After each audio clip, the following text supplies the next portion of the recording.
Good morning, everybody. We are going to give a recap of 2024 and the homicide cases that we had here at the city of Albuquerque, and just kind of break down what we saw during the course of the year, some of the things that worked for us successfully, and some of the things that have brought us to the point that we're at.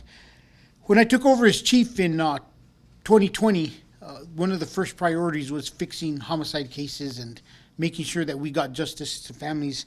I still remember meeting with New Mexico Crusaders and hearing their concerns and seeing how many families had yet to get their case resolved, and the fact that we needed to be better partners with victims' families.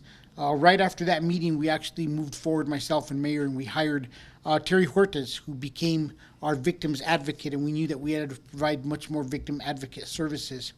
The second part was we wanted to build the culture, and we wanted to change the direction that homicide was being managed, and we wanted to train our detectives better, and we wanted to utilize technology better. And by April, I had stolen Kyle and his entire team from the DA's office.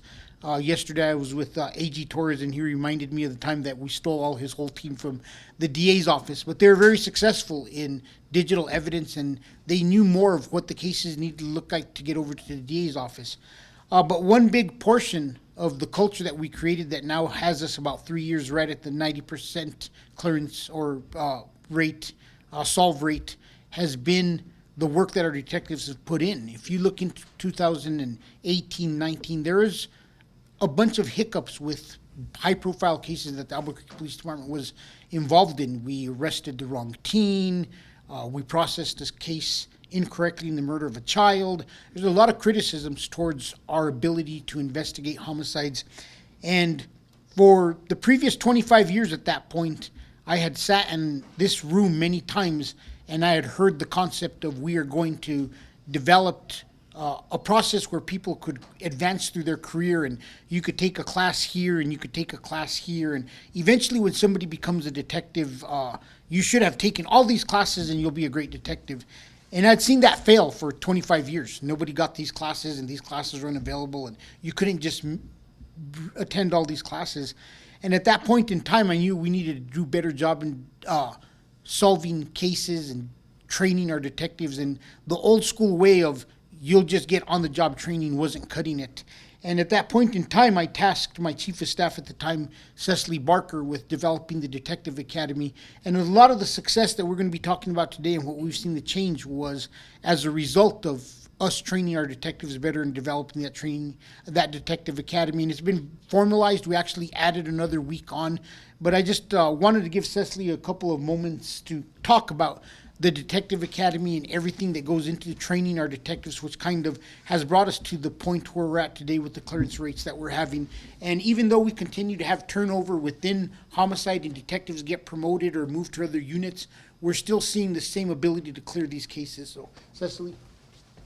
Good morning, everybody. I think I need to start telling Chief to bring me a stool because I'm not quite tall enough for this. But like Chief said, my name is Cecily Barker. I'm the Deputy Chief of Field Services. So I was the Chief of Staff at one point in time, and the idea that Chief had to have the Detective Academy to help our investigations is really where we see a lot of the success from our team come from. A lot of that also comes from the leadership. What we really are trying to do as a department is change the culture. We had detectives, like Chief said. I know when I first came on the department, I would take a class, I would learn how to talk to witnesses and how to talk to victims, but it wasn't a big picture of how an investigation is done from start to finish.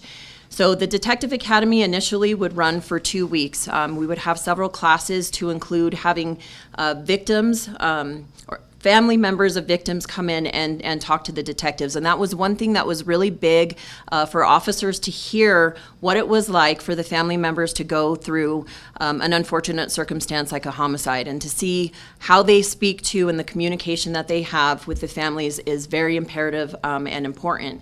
Some of the other things that we did is brought in report writing. Officers are really good at taking calls and making arrests, but our documentation wasn't always the best, so that's also an improvement that we have seen. I think that it shows that the Detective Academy and the leadership and the culture change is happening, because I had the investigations team as a deputy chief, and since I left there, and Kyle is now the commander there, he was the deputy commander, the clearance rate has stayed really high. And like Chief said, that is really attributed to the hard work of the detectives. But I also have to throw out a shout out to our field services and the officers who are out there taking the calls for service.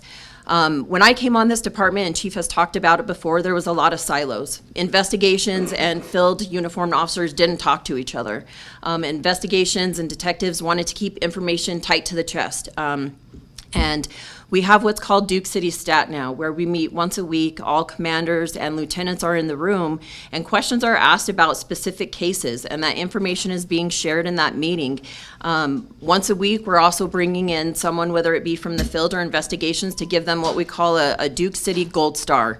And that's someone who's really gone above and beyond. And an example that I give of that is an officer we brought in this past week has helped the homicide team capture, apprehend, and make the arrest of homicide offenders. And essentially that information is coming out from Duke City Stat into Bolos, and this officer is actually known for having a competition with other officers on how quickly he is going to find that offender or that offender vehicle.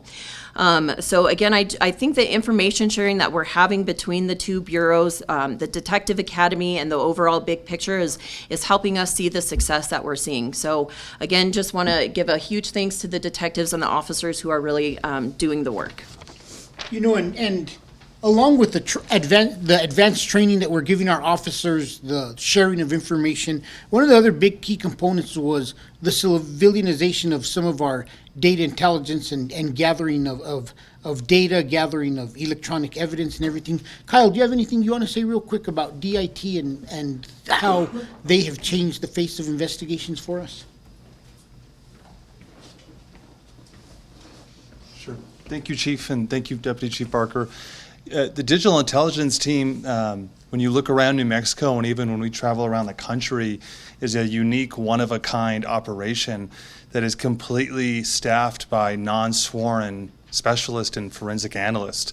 This team last year extracted over 800 devices, also went through dozens and hundreds of social media returns, all of these secured with search warrants. But they're doing that deep level analysis and review, which is freeing up the detectives' time. It allows us to take what can be sometimes tough manning situations and prioritizing around the department, but still make sure we're analyzing evidence as thorough as we would analyze DNA evidence if we took it. So it's really fantastic. It's at the point we're starting to really expand it, and other agencies are looking at our model to copy and replicate for what they want to do to help their clearance rates. So we're really proud of it. Thanks, Chief. You know, and as you look around the country, and I'm contacted by chiefs from other major cities, as they learn of our DIT team, that is probably one of their biggest requests that they go home with, and that they comment about, that they wish they could build and have the funding to build a civilian team like that specializes in that type of evidence. But we're going to be going through our homicide stats from last year. I think that, you know, another record we broke last year in terms of a good record is we were able to identify 127 murder suspects last year. And once again, we were able to arrest more than 100 murder suspects in a year. We did have a slight reduction of homicides, but we solved 61 of the 89 homicide cases in 24, which represents 69% alone of last year's homicides have already been cleared. And we all know how the rates work. The years before cases also calculate into the current year cases. I mean, we've explained that over and over again. But I don't know if we've ever had within the same 12-month period that we've had such a high clearance rate right off the bat to begin with. So it's a testament to the hard work, the dedication of our detectives, to our civilians who are working out there. And we have a little PowerPoint presentation here. And I'm going to turn it over to Gilbert because he knows it a whole lot better than me. Thank you, Chief. So you have some of it in your press release, and we can share these slides with you. But we did end the year last year with 96 homicide victims. That's what's compared with other cities around the country, and 89 homicide cases. So obviously some cases had multiple victims. This is a look at the last 4 years, so kind of right after COVID, right around COVID is when we saw the huge spike up to 110 and 121 victims. We've gone down to 99 and then now 96. That's about a 21% or 20% drop from 2 years ago. Looking at solved cases, as Chief said, we had 79 homicides solved this past year. So 61 were current year cases. So out of homicides that occurred in 2024, detectives solved 61 of them. But they also solved 18 from previous years. And I think the last 2 years have been phenomenal. I think the year before there was about 32 previous year cases solved. They've done such a good job that going forward it's going to be hard to match that because so many of the current year cases have been solved. But they're already gotten a head start on that. They solved 2 cases already this year that were from December, I think. So the 96 victims that we showed earlier, so that is a 3% decrease from 2023, and then a 21% decrease. Or I'm sorry, that might be 21% decrease since 2022, I think. And then just looking at breakdown a little bit, so the suspects that are arrested, they're basically charged, or we say identified. So they may have been, some of them are deceased. So we had some shootouts with each other, or deceased in other ways, or suicide, committed death by suicide. So that's a breakdown of the 71. So 7 deceased, there are 10 charged and still considered wanted, and the rest have actually been arrested and in custody. The 39 suspects from previous years, let's just look back at some of the other cases. And we should mention that we have cold case detectives and then other civilian investigators who are helping them out, and they continue to go after some of these older cases and bring justice to victims' families. Type of weapon, by far, firearms. It might be down. I forgot to look at the year before, but it's typical. About 82% were by firearm. Cutting instrument, usually a knife, is about 10%, and blunt object about 2%. And then there's a couple of other categories where there was 1 or 2, vehicle or something like that. Strangulation, I think, was one of them. And I don't know if Kyle wants to talk about this a little more, but he kind of oversees a lot of these categorizations of the motivation of some of the homicides. So individual disrespect is one that's usually the higher end. I know that Kyle's team and the detectives and everyone have gone through and recategorize as they solve cases and find out better information about what the motivation is. But domestic violence was pretty high this year. I think we've seen domestic violence in general is up quite a bit this past year. So we saw the same thing in homicides. Road rage was about 6, 14 were due to robbery, gang-related 12, and then just some of these other cases. Violence on homeless is pretty high. I feel like homeless individuals, both suspects and victims, has been a little higher, just in kind of what I've noticed in the past several years. And then violence kind of between homeless individuals. We do have a couple cases where that's happened.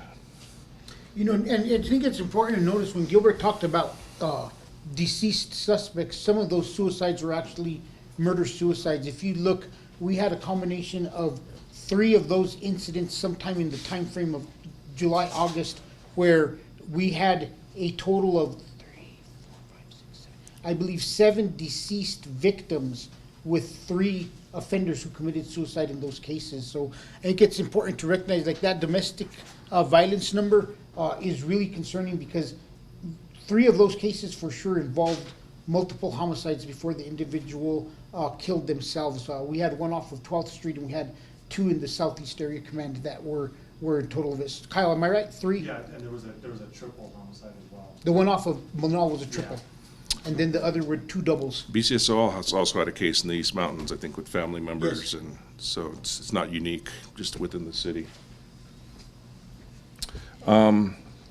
Homicides by age, we've pointed this out in the past. So the young, underage, 17 and under is about 6%. I think that's about typical. I think those get the most attention. So it always seems like there's a lot of teens committing this violence and a lot of victims, but it's usually down a little. I think probably about 5 suspects, I think. We also tend to have more suspects like as groups where there's multiple offenders. So that tends to drive those numbers. But by far the biggest numbers are 18 to 25-year-olds, which are definitely younger people, but they're adults. 26 to 35% is about the same percentage, and then it drops off a little bit. It does seem like we have had more older, both suspects and victims this year, so like 46 and older. And then, yeah, you see over here 8% was 46 and older. I think we even had a victim who was 100 years old, I think, and it was a strange situation. But by far, the 18 to 35-year range is the vast majority of victims and suspects. You know, I think that when you look at those age categories, that's a lot of why we focused a lot of our efforts with VIP at that 18 to 25-year range, because we know that that's the group, and that's why also, like, we support some community programs. Young Adult Court, it focuses on those 18 and 25 years old, and we'll always be supporting those outlets where we're trying to get kids more resources. And we actually are working on something else that we'll probably be announcing in the next month, where we're going to be putting a lot more focus on at-risk youth that are no longer going to school, and what we're going to be working to help them accomplish. And correct me if I'm wrong, Kyle, but it seems like a lot of the younger teens and that involve drugs, and we've seen some recently where they purchase drugs online through Telegram, that sort of thing, but they tend to be robberies. We're recategorizing them as, you know, they're setting things up and there's a robbery, and that tends to lead to the more. Predominantly wrong. Yeah, so more so than just the drug transaction that's getting violent, and that's what leads to that. So there's the victims. You want to go next? And then by gender, I think it's almost exactly the same, and it's the same as every year, just about 85% male, 15% female for suspects, and almost the same for victims. And then race, ethnicity, it's a little more overrepresentation, I think, for black suspects and victims compared to the population in Albuquerque. By far, Hispanics represent the most of the suspects and victims, or about half, I guess, there.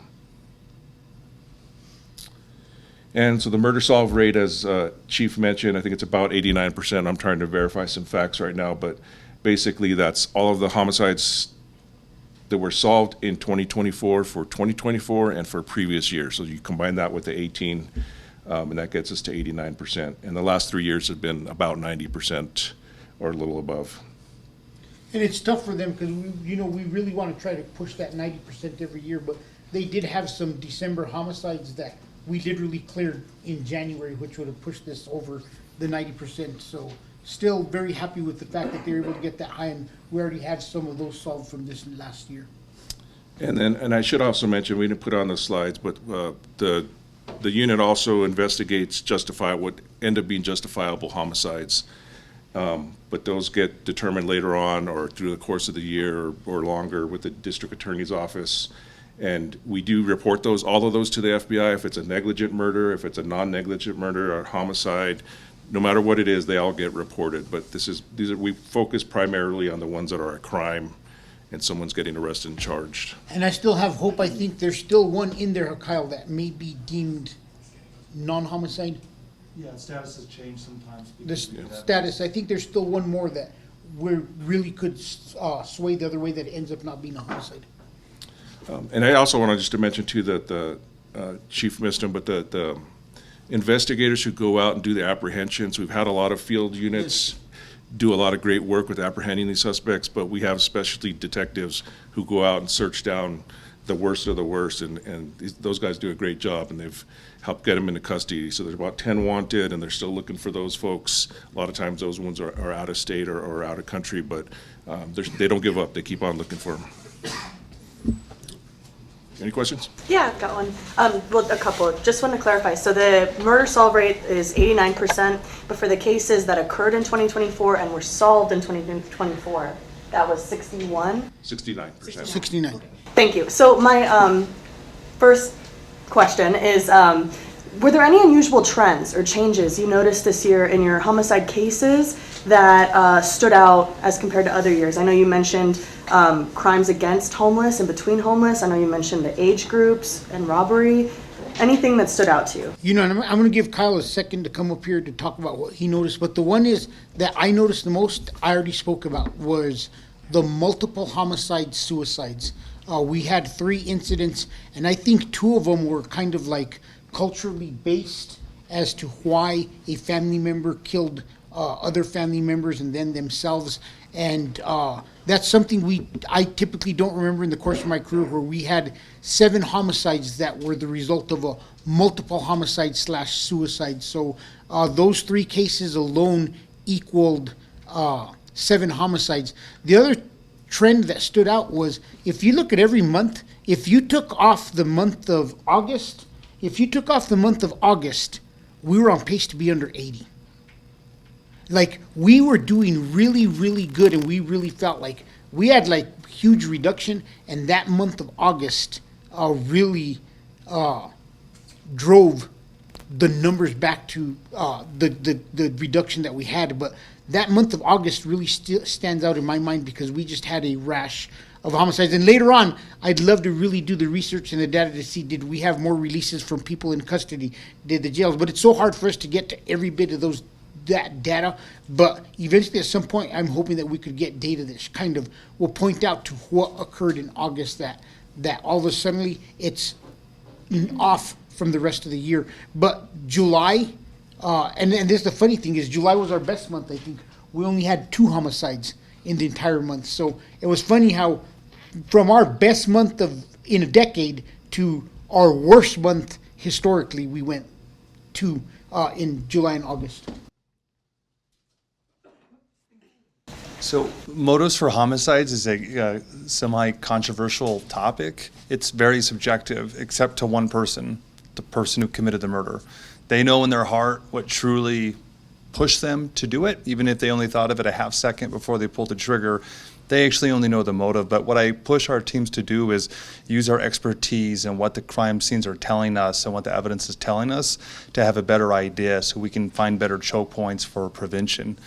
What we noticed this year is 2 things. One, the explosion of Telegram being used to do gun deals and drug deals. It's not new that social media is used for this. What's new is that it's on a platform that wasn't responsive to U.S. law enforcement orders at all. They announced several months ago they would now start to do it, only because their CEO was arrested in France and they wouldn't let him go. But we've yet to get a warrant returned back from them yet. So we're still hopeful that we get better cooperation from these social media companies. They are facilitating these really violent meetups and setups. And the Cottonwood case that we just charged last week, the juveniles that killed a juvenile, that is a Telegram gun deal through and through. We can't write search warrants to see it. We have to rely on different evidence. The other trend this year that I'll point out, domestic violence was higher. One thing that we do on every domestic violence murder is our advocates give us a full history of both possible offender and victims. What police reports have they had in our system? Has our advocate unit reached out to them before? And a disturbing trend has emerged. There's no prior police reports. These victims aren't on the radar at all. The families aren't. We're not finding referrals. We're not finding that police were at the house several times leading up to it. And what this is kind of suggesting is that, again, domestic violence is a silent crime a lot of the time. These families are under stress. A lot of times, like the triple murder, you add alcohol or drug use into the mix, they become extremely volatile and violent. And so we're still trying to work with our field officers and our nonprofit groups of how do we really get the word out that if you were in these situations, how can you reach out for help? And maybe police isn't always the answer, but you do need to reach out for help because they're going to get to a boiling point. I mean, we lost a cadet, I think it was the end of 23. We lost a cadet to a domestic violence murder-suicide. Yet no one really had an idea that was going on until, it was too late. So that was a trend that we're still constantly trying to troubleshoot and work on. One of the things that Kyle was talking about that I hope that really comes across to the public is, like, in the past, we investigated homicides and we didn't listen and we didn't look for trends and data. And that's one of the proud things that I think the department has done culturally is, like, we now consistently are looking for data, we're looking for trends, we're trying to see what is our use of force rate, why are we seeing an increase in use of force. It's to the point where even when we start new operations, warrant operations, the first thing I ask is, let me know what the impact was on use of force last week when we started these operations. Kyle's talking about we're looking and researching all of our victims. So we're consistently looking for data to help us find answers and solutions to some of the problems, and not just looking at we're investigating a homicide, because I think that enables us to take information back out to the public, back out to the policymakers, and ask them for assistance. And with that, I will pitch, I support the Attorney General of the state of New Mexico and all in his fight against some of these social media outlets. And I hope every citizen in New Mexico can reach out to one of their legislators and say that we have to make changes within this state on the accountability for some of these social media platforms and how they are operating in the state of New Mexico, and hold those accountable that don't cooperate or work with us well to get us the information that we need so that we could help solve some of these cases. And at the same time, they have the ability to flag stuff within their system through AI and stop some of these transactions from occurring.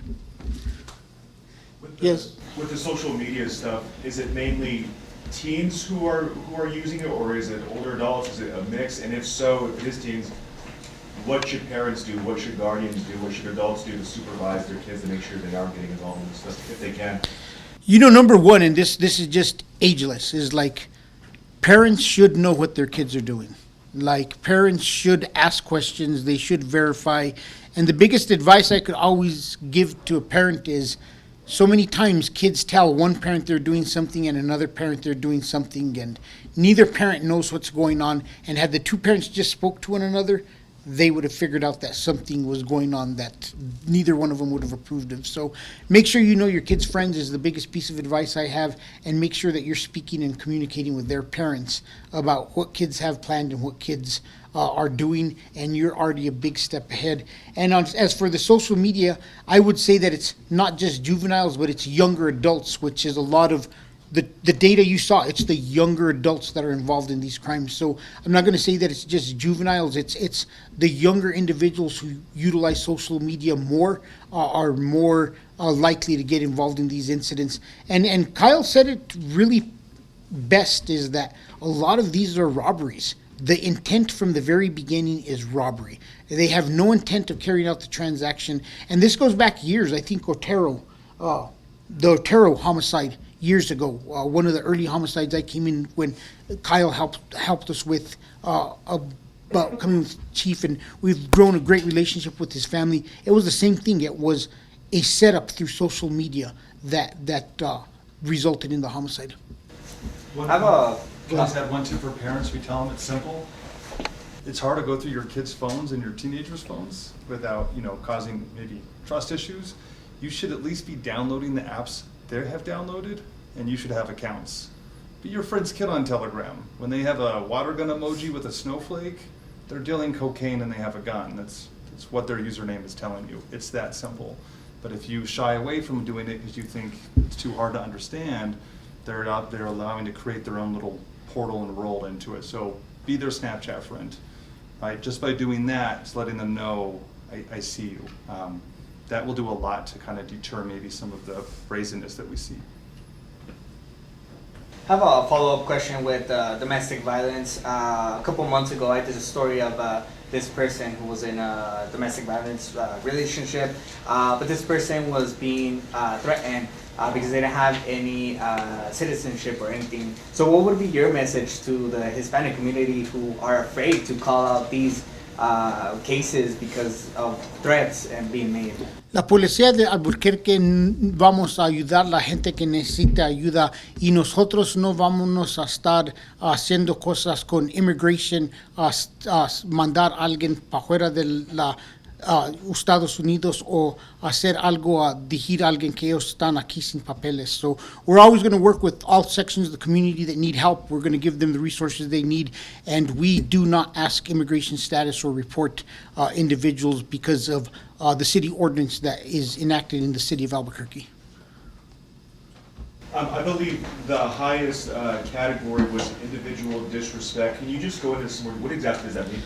You know, years ago, when I first became an officer, you had gang shootings that were a result of somebody from Brewtown ran into somebody from West Side at a park, and it became a confrontation and they disrespected each other.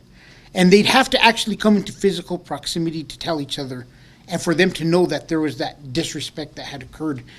And in today's day and age, once again with social media, people are able to disrespect others and make statements about them or state they're going to do something towards them on social media. And where in the past it just died in air because it didn't get nowhere, now it's able to cross the city, and within seconds somebody knows that somebody is challenging them, and that leads to a lot of the conflict because eventually those two do come in contact with one another. Now they know that person really did say something, that he was going to do something to harm them.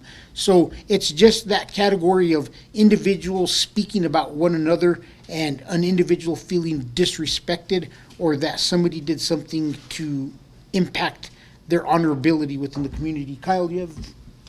No, I mean, I wish it was more complicated, but it's not. We've had people shot in gas station parking lots because you were in my way, move, and I didn't move, and it just kept escalating until someone pulled out a gun, and now someone's dead.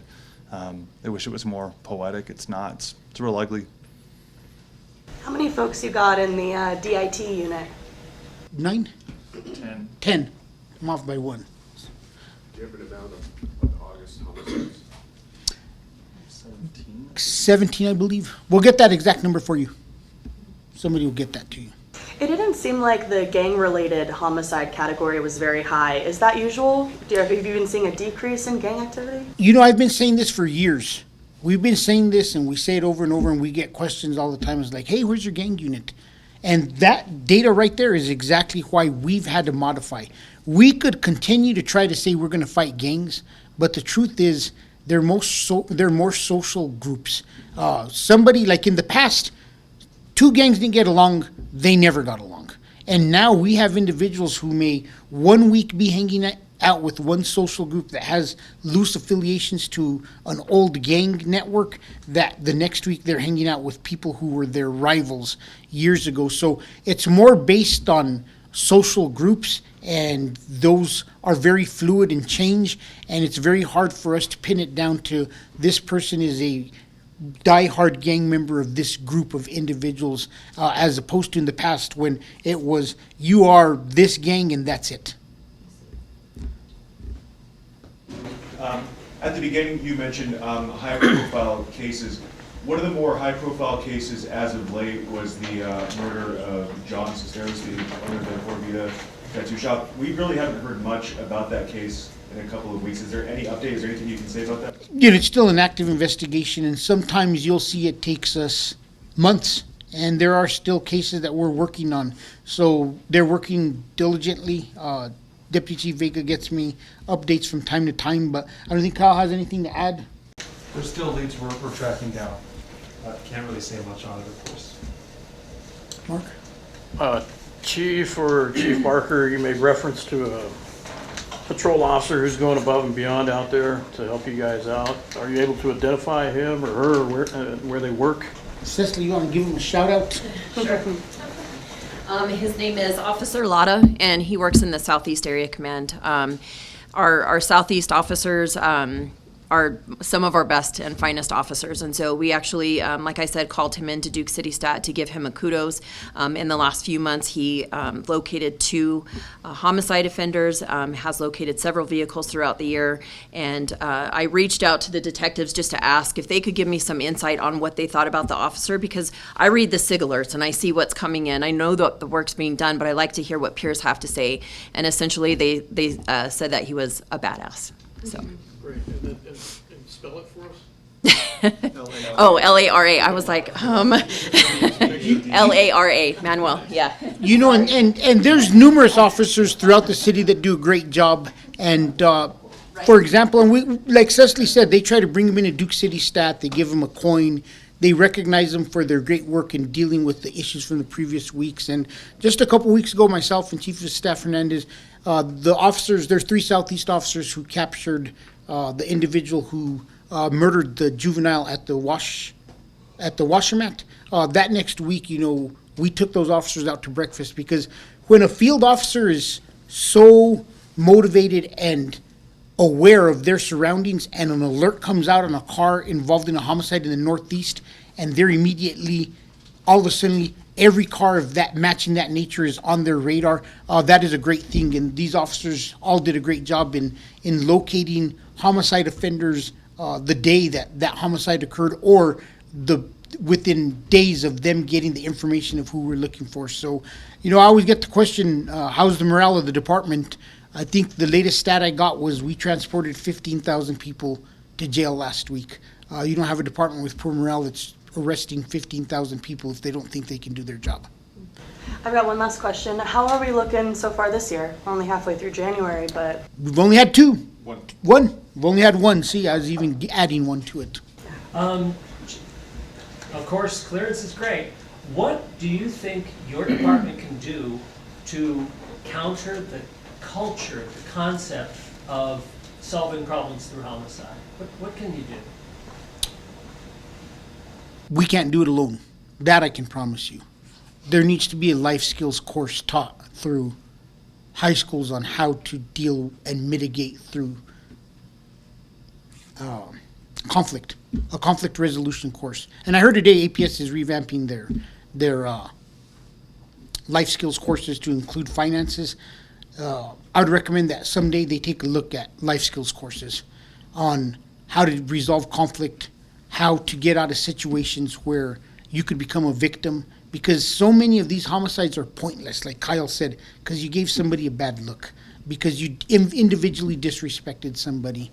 And I support the Second Amendment, born and raised Taos, New Mexico my whole life, hunted since I was this big. But there is limitations on how we need to treat some of these individuals and the laws that we have to have enacted. You shouldn't be able to buy a gun off of social media. It's already legal. We need to hold these social media outlets. We could catch a 15-year-old with a rifle in the car, and it's very hard for us to take enforcement activities because it's illegal to possess a handgun if you're under 21, but there's just such a variety of how it's looked at with younger individuals who can simply claim, I'm going hunting. It could be 2 a.m, and it would be difficult for officers to build cases. There needs to be we need to teach some of our young parents how to be parents. Like, we have very young individuals who didn't grow up in the best of homes and best of situations, and they now have kids. So homicides is a societal problem, and I've always said we will continue to investigate. We will take drivers of crime. That's how we could impact, is we have individuals who are involved in multiple homicides in the past, and now instead of them getting to 3 separate ones over 6 weeks, hopefully we're taking them into custody after 1. After 2, but it's not getting prolonged like it used to. So a lot of these problems, just society needs to buckle down, and we need to recognize that that's how those problems are taken care of. If you go and my barber, everybody knows Robert, my barber.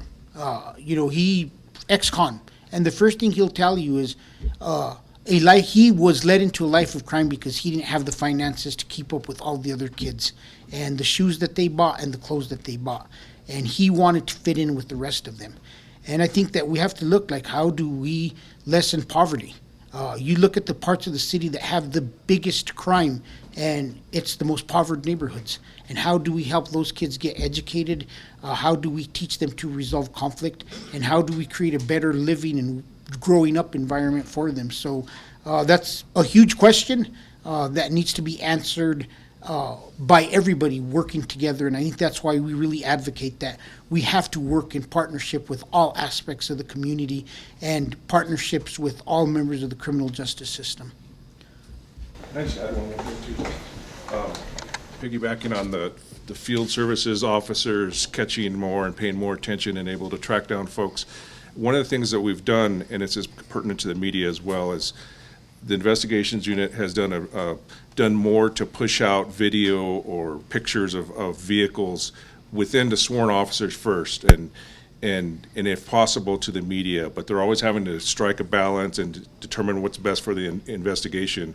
But I think the investigations have been pushing out a lot more of that stuff to sworn officers, and then we see the results where they're really looking hard and trying to find it. So sometimes when we can't say much about the Puerto Vida case or one of these other cases, it doesn't mean we're not, there's not evidence or something to look for. That case in particular, we eventually put out a video of the guy walking, but it was a deliberate decision early on and with investigators in terms of, should we put this out to the public? Will this hurt our case? And we got to the point where let's put that out and see if that generates any more tips. So I think that's evolved a little bit and helped investigations.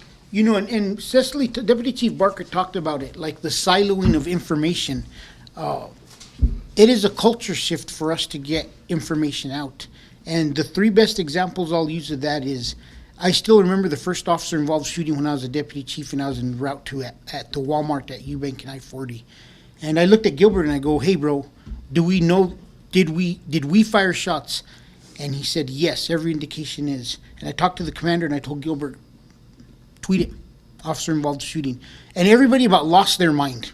They're like, oh my God, you haven't even had a briefing, blah, blah, what if you're wrong? I was like, you told me it is, and you know what? I'll get in front of a camera and apologize if we're wrong, but officer-involved shooting, get it out. And it was a game changer for us, and now we do it without question. Within minutes sometimes we've announced that there's an officer-involved shooting. The next thing was officer-involved shootings and a firearm present. It was the officer-involved shooting at outside of Golden Corral on the west side. I remember I asked, is there a gun? They're like, yeah, it's laying right there. And I looked and I could literally see the gun. They're like, you can't say there's a gun. I was like, yeah, I can. And the detectives about lost their mind. The Muslim shootings, Deputy Chief Vega was the commander, and I made a phone call. I was like, we're going to release the picture of the car. And he's like, Chief, they said you can't. And I told him, George, you got 24 hours. You find that car, the public's going to find it for me. What was the game changer? The car picture got released, and the flood. I made sure that I got notified when things came in. The next day I said, I told you so. We have to push for culture changes, leadership, and recognize that if we don't evolve and we don't change to the times and the fact that the public can help us, and we need to disseminate information, we would not be as successful as we are. So leadership needs to continue to push, and at every level I have commanders who are pushing and lieutenants who are pushing for our officers to release more and more information, because the biggest set of eyes out there is every single citizen of the city of Albuquerque. Anything else? We've got a bunch of chiefs I'm about to meet with waiting outside. Quick question, just so I can get something in, but legislative sessions around the corner with some of the things that we've talked about when it comes to homicide, numbers, social media, youth getting involved in violence. Is there anything in particular at the top of your mind to talk to lawmakers?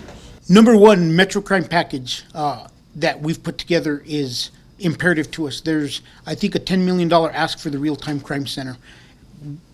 This shows why technology has assisted us and helped us. The more technology we bring into the department, the better we are as a department, and the more crime we could solve.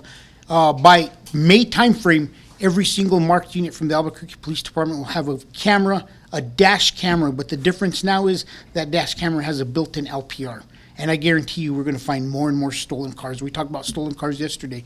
Every time we have additional cameras, license plate readers, it enables us to take people into custody and solve crime.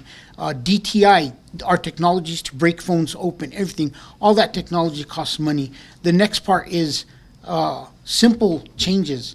You're a felon in possession of a firearm. I'm not asking anything more than make it equal to the federal offense, so that there's the same consequences if you got federally charged as if you got state charged. Nothing that's unreasonable, nothing that is not proven to be acceptable. It's acceptable across the entire United States, so I hope our legislature can accept it, that should be the standard. And right off the top of my head, the last thing would be is we have to have some changes in how we're able to retain our officers, and we have to add incentive to and continue to incentivize our officers to remain on the job as long as possible. Every city in this state is looking to hire more and more law enforcement officers, and we need to incentivize those that are already here to stay as long as possible, and there's various ways. So those are the three big areas. We need some laws, we need some funding for technology, and we need to make sure we retain law enforcement officers. Thank you.